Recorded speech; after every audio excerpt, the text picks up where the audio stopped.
back. This is a Coupon Live, I guess you would say.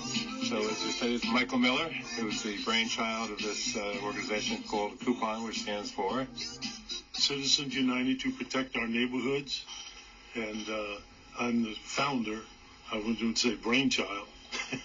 Yeah, I think so. You're the mind behind it. And we're with the El Presidente, Gordon Wren, who we selected him as president of the organization, and he's done a wonderful job.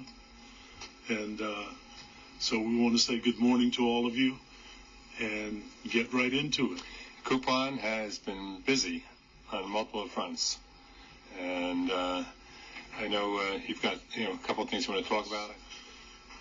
But first, I'd like to get into an activist. Steve White has wrote a letter to all of the elected politicians. And he's the president of Coupon Spring Valley.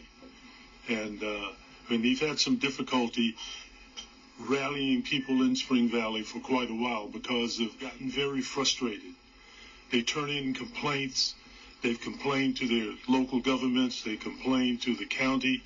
They complain to the state, and nothing seems to happen. So Steve, again, has written a letter to all of our locally elected officials, including our senators and assemblymen, and to the Department of State, and asking them to focus on, beyond what they're planning to do with this takeover of Spring Valley planning and zoning. The zoning board, planning boards are in disarray. They are the cause of the problems that are happening in Spring Valley and in Ramapo, unincorporated Ramapo. So the state needs to do something about that. Really, those boards are out of control, and they're the ones that are approving everything, just rubber stamping everything, and they're controlled by the lawyers and attorneys for the builders. There's no records kept. The lawyers and attorneys has to bring the board up to date on what their plans are and what they want to do, and everything is just rubber stamped, and there's no records kept. And the other problem with this is that the majority of the residents of Spring Valley are concerned with these modified houses. They're single-family homes that is modified and made into multi-family homes. And we know that this has been said that this is not within the scope of the existing takeover of the Spring Valley planning and zoning. That needs to be a part of it. It needs to be pressed. And I'm hoping that the county executive will talk to the Department of State and ask them to formally include that part as part of the takeover of the Spring Valley planning and zoning. Yeah, I think we were overdue for a meeting with the county executive today to sit down and discuss that issue you just brought up and other things that we have concerns about. So yes. I think we should probably reach out and make an appointment. Maybe if Ed's listening, we can schedule an hour or so. We're going to need some time, I think. We've got some big issues here. And maybe we can even get a meeting with Ed Day and with John Adario, maybe with the Department of State, so he'll understand the magnitude of the problem. Again, for the listeners, John Adario is the commissioner, and has been for several years, who has jurisdiction. He's in charge of administering the New York State fire and building codes across New York State, except for New York City and maybe Buffalo and Rochester, where they're our own. And in my opinion, is probably the one responsible for what's been allowed to take place here, because we've certainly brought it to his attention and his predecessors' attentions. But he has chosen not to allow his staff to do their jobs. And then, as a result, is putting thousands of residents in danger and our firefighters in danger and all the emergency services. So, see, we're talking now about, and everybody's concerned, the Kennedy Drive thing that just happened, and the nursing home fire, or where Jared Lloyd was and a resident was unfortunately lost their lives. But what they're not talking about, that the same thing is going on in these single-family homes. At 81 Rockland Lane, 2 years ago, a coach from the Spring Valley High School lost his life in a fire in supposedly a single-family home where he was renting space in a basement with no exits, and he lost his life, and they found him, I believe, in the kitchen. Yeah, I forget the details. I think he was residing in the basement, and Chris was there. Chris was involved in that fire. I think it was inside the building when they got there, the fire was too far advanced to do much of anything. Right. Interior-wise. I think they attempted, I'll have to get the details. That was about 2 years ago? Yes, a little over January, 2 years ago. Yeah. January 2 years ago. Yeah, and but you know the interesting part about this is that same owner of that building that was renting out rooms like they were doing on Hickory Street, 48 Hickory Street, and where the coach died, has applied to the boards to rebuild this home, which was, he had variances to build what he had there initially. Now he wants a 2-family home there. On that piece of property. Piece of property, which is right there. Stream is there, and he needs to enter it on another resident's property in order to get to the building. That area that you're talking about, where that fire took place, which apparently had been converted illegally, is surrounded by property that's been converted illegally. And the town of Rampo is negligent, capitals, exclamation points, in their lack of enforcement in that whole area. And it could be exemplified at 48 West Hickory, where we had a fire where a woman had to jump out of a window, toss her baby out the window. If that fire had taken place 1 or 2 o'clock in the morning instead of in the afternoon, you most likely would have multiple fatalities there. And the people on that street have complained.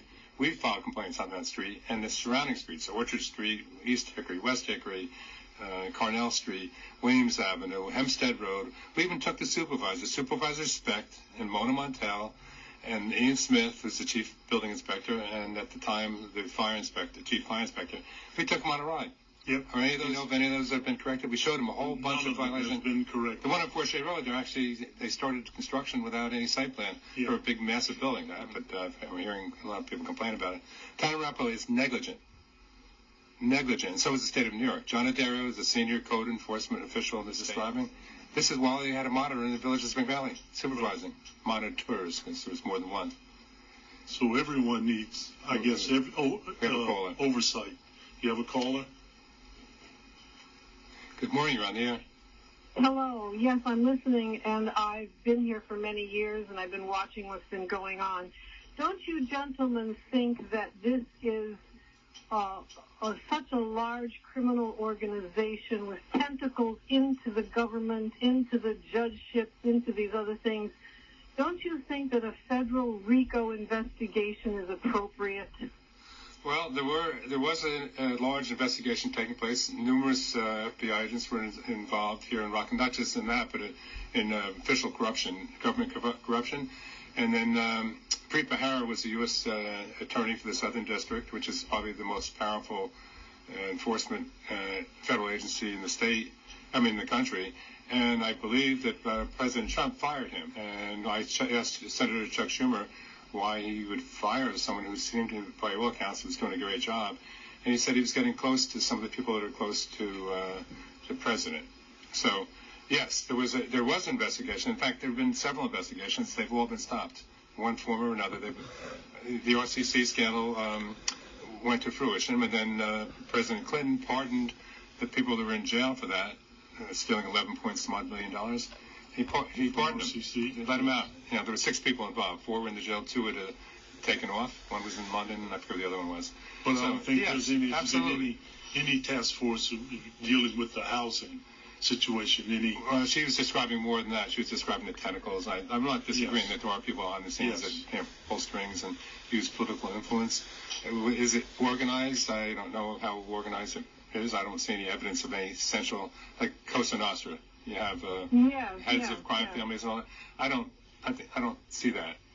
But I may be kind of naive. But I did meet with Legislator Charles Fusigia, with the Deputy U.S. Attorney, back in January or early February, and they're working on some stuff. But they move slowly. The federal government moves like a glacier, and the glaciers are receding. You know, not moving forward; they're going backwards, and that's what's happened. You know, you raise an interesting point. The federal government has gone backwards on this, unless there are things going on that we're not aware of. So, well, clearly the governor's office with the former governor was compromised. Former governor was complicit. Yeah. We have evidence he would not allow his commissioners, not just building and codes, that's the department. And I got to mention that the current governor, we wrote her a letter a couple of months ago asking her to get involved, and we've yet to hear back from her. Right after she was sworn in, or right after, let's say, no, right in January. It was January. I don't know when she took over. But it was early January. We wrote a letter, and crickets. So I think, gentlemen, I think that the people who are not playing ball with this operation are intimidated. So they're either intimidated or they're playing ball and they're benefiting some way from it. I think it's so embedded in our system now. Even the education of the children in Curious Joel.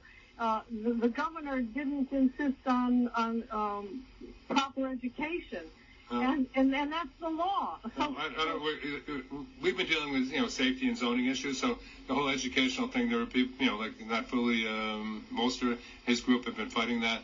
But I'm not sure what's going on in KJ because it's up in Orange County. But we do have another caller. You raised some really good points. Thank you. On a federal level, there were investigations that were started and then petered out over the decades. And you're right. So something needs to be done when people are getting away with a lot of illegal activities on a large scale. So thank you for calling. Thank you. Call again. Next caller. You're on the air. Oh, hi, Gordon. Michael, this is Mike Perrietti calling. Oh, hi, Mike. Been hearing you talk, and I know you're talking about the federal level. I know that one issue that you guys have been working on, and you've got a group working on trying to help get the Congress to take another look at this RLUIPA law, the Religious Land Use Institutionalized Persons Act, to see if we can't revisit that law and change it so that it can, it's been having a very detrimental effect on the municipalities and our zoning codes up here. Michael, I think you're right that the intent of the law, I think, was good to protect the religious freedoms of Americans. I think the intent is good. However, the way it's being utilized here locally and a few other areas, how it's been abused, really. Absolutely. Being used as a sword to overwhelm little communities, particularly small communities, because they can't afford these lawsuits, and they're forcing things that the municipalities wouldn't necessarily approve. Yeah, the local municipalities are terrified of an RLUIPA lawsuit because it's very expensive, so they will allow things to happen that shouldn't happen, and then as it grows, for some reason, they tend to adopt the ability to allow anything to any buildings to happen, to be developed and implemented that's in violation of standard building code laws. That's why we've taken over. That's why the state is ordered to take over Spring Valley. Mm-hmm. Yeah, I think one of the unique characteristics of our LUPA was that, unlike other legislation, if you sue a municipality and win, then they're forced to pay all of your legal bills, and so the municipalities are afraid of the massive costs that may be entailed. It's not just if they win; even if they lose, the courts encourage the settlement. The courts encourage a settlement, which includes payment of the legal fees. I see. Right. Religious institution. Right, so municipalities are afraid of that, and they'll just cave and change the zoning law. So that's one of the problems with the law that I think should be revisited. And I think the best way to do that is to try to get a coalition of lawmakers from across the country, because I'm sure there's other places in the country where this law is being abused for whatever reason. We could build a coalition of people that want to take a look at this. Maybe we could get some changes made to the law. We're working on it, and we're reaching out to our federal officials, federal representatives shortly, and asking that. So Marcy Hamilton is an attorney who's been, I guess she's like the nationally known expert. Right. Wrote a book on it. So we met with her a few months ago, and she's given us some guidance. But we need our federal officials here locally to pick up the gauntlet and help us. Right, and that's I know you guys can't endorse politicians. And I'm not asking you to, but I would like to be a part of building that coalition on the national level. That's why I am running for Congress. I would just say to your listeners, if they want this issue and other federal issues that affect us locally here to be a part of the debate in the upcoming Democratic primary, then please help me get some signatures. I need to get a certain amount of signatures to get on the ballot. My website is... Who would you be running against? It's Mondaire Jones is the sort of the incumbent in this it's a newly drawn district, so it's a completely different geography than it was before. And my feelings that Mondaire Jones really doesn't have much interest in dealing with this issue. So, and I know it will not be discussed if I'm not on the ballot. So if you want this to be a part of the discussion, please go to my website. It's mikesinthehouse.com. Okay, Mike had a couple of conversations with Mondaire Jones' staff and with him directly for a few minutes. But so far it's gone nowhere. Yeah, so it wasn't exactly. He didn't show any interest or passion in the field. We thought he would because he's a product of the East Rampart School District. He lived in Spring Valley and he sees what's going on. We were hoping he would sort of be the champion here, but he shows no inclination or interest in it. And we're not asking anyone, any politician, to take our side wholly on anything. All we're looking for is fairness. We're looking for politicians that will, and the establishment that will look at what's going on here and just enforce the laws. That's all we're asking for. We're not asking for favoritism from anyone. Just enforce the laws that are on the books already. And that's pretty much across the board. Everything we're doing is, across the board. Don't we need any new laws? We just need to enforce the ones we have, codes, etc. Okay. Well, I can tell you one thing, that if I were ever elected Congress, I would be meeting with you for a lot longer than just a few minutes, and I would have a lot of passion about our LUPA issue as well as all these other federal issues we have. Yeah. But there's a pattern here, and particularly under Cuomo, both Cuomos, hands off in certain areas. Yeah. And I've had commissioners tell me, not only, several commissioners of building and codes pass, not the current one, who's not doing the job, and others, the Department of Education, DOT, PESH, et cetera, that we're not allowed to get involved in these issues in Rockland County and Orange County. Mike Barrietti said all the right things today. Yes, he did. Because everything we have been saying, he's been saying.